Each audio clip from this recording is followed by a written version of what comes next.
Punjab property protection and ownership act کے تحت مکمل قانونی طریقہ کار۔ السلام علیکم ناظرین، آج ہم آسان الفاظ میں جانیں گے کہ ترامیم کے بعد Punjab property protection and ownership act کے تحت جائیداد پر ناجائز قبضے کی شکایت سے لے کر حتمی فیصلے تک مکمل قانونی طریقہ کار کیا ہے۔ پہلا مرحلہ، شکایت درج کرنا۔ اگر کسی شخص کی جائیداد پر ناجائز قبضہ ہو جائے تو قانونی مالک متعلقہ ضلع کے پنجاب پراپرٹی ٹریبونل میں شکایت درج کرائے گا۔ شکایت کے ساتھ درج ذیل دستاویزات جمع کروانا ہوں گی۔ جائیداد کی مکمل تفصیل، ناجائز قبضے یا جرم کے حقائق، ملکیت کے دستاویزی ثبوت، ملزم یا قابض شخص کی تفصیلات۔ دوسرا مرحلہ، سکروٹنی کمیٹی کو ریفرنس۔ شکایت وصول ہونے کے بعد ٹریبونل 3 دن کے اندر مقدمہ سکروٹنی کمیٹی کو بھجوا دے گا تاکہ ابتدائی جانچ پڑتال کی جا سکے۔ تیسرا مرحلہ، سکروٹنی کمیٹی کی کارروائی۔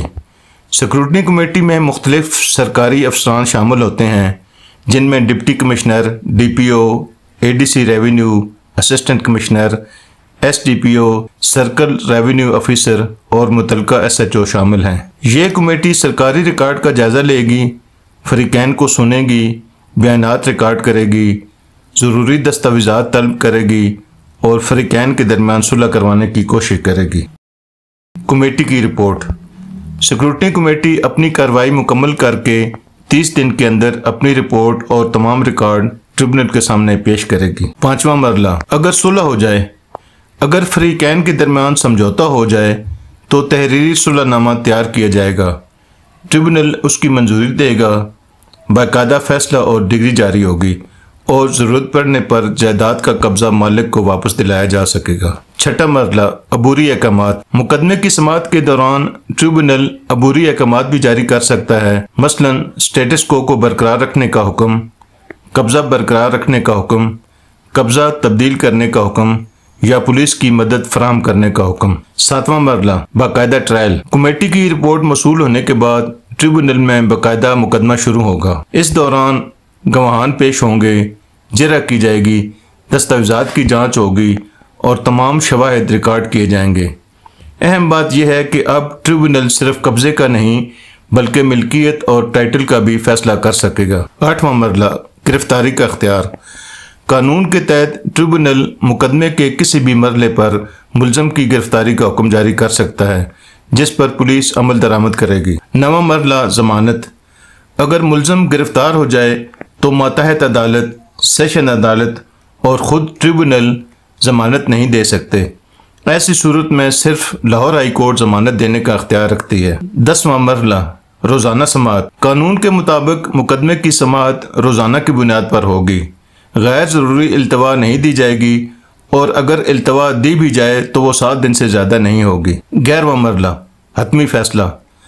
تمام شواہد اور دلائل سننے کے بعد ٹریبونل حتمی فیصلہ سنائے گا۔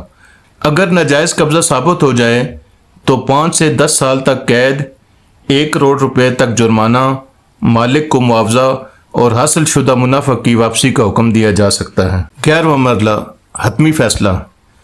تمام شواہد اور دلائل سننے کے بعد ٹریبونل حتمی فیصلہ سنائے گا، لیکن اگر شکایت جھوٹی ثابت ہو جائے تو شکایت کنندہ کو 1 سے 5 سال تک قید اور 5 لاکھ روپے تک جرمانہ کی سزا ہو سکتی ہے۔ 12واں مرحلہ، قبضہ واپس دلانا۔ فیصلے کے بعد متعلقہ ایس ایچ او، پولیس اور دیگر سرکاری ادارے قانونی مالک کو جائیداد کا قبضہ واپس دلانے کے پابند ہوں گے۔ 13واں مرحلہ، اپیل۔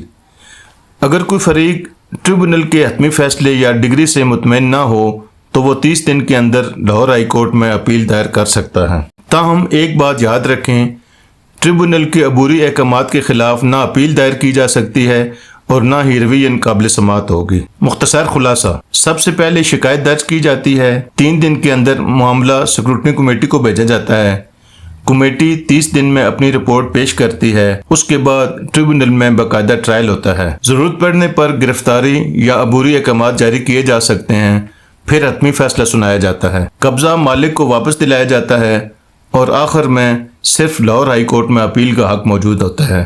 شکریہ۔